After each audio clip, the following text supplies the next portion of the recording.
ko ta halin yaya rayuwa za ta yi kokari ta ci galaba akan mutuwa. Da sanne sai mutuwa ta yi nasara. Ni Zahiruddin Muhammad Babur na yi ta kubutarwa mutuwa tun ina ɗan shekara 14. To amma ina ne zan je daga nan? Daular Mughal. Iko baya dawoma a wajen sarkin da ya kwace shi, kaɗai yana zama ne a wajen sarkin da ya kirkire shi. So idan kuma kaddara ta wani ce fa ta zo a gare ni a bisa sabani. Ba kai ne ka ba kanka mulkin Samarkand ba, Samarkand din ita ce ta zabe ka. Haƙƙi da ɗawainiyarka ne ka kula da kowane lungu da saƙo na wannan daular. Mahaluki ɗaya ne ke kawo barazana ga Samarkand, kuma shine Shaybani Khan.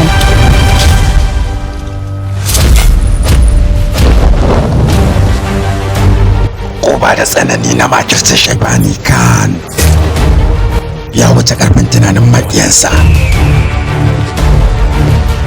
Ina buƙatar Khanzada. Na amince da sharaɗinsa. Ina kanwa. A'a Babur, rayuwata bata mallaki wata daraja ba fiye da ta ahalina. Rayuwata bata mallaki wata daraja ba fiye da ta mutane na. Dole ne mu kawo ƙarshen wannan yaƙi tsakaninmu da Shaybani Khan. Idan ka sadaukar da Samarkand da Shaybani Khan, shin ina ne kuma zaka tafi? Zan ƙetare kogin Sindu na ci galaba akan dakarun daular Lodi.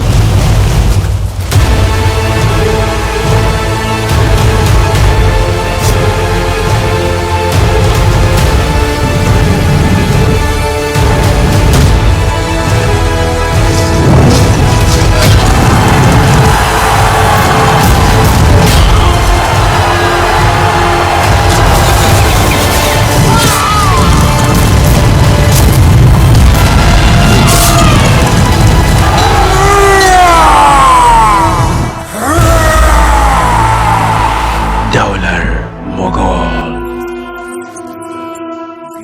Daga kamfanin US Hausa Dub Studio, maƙyanƙyasar fassara.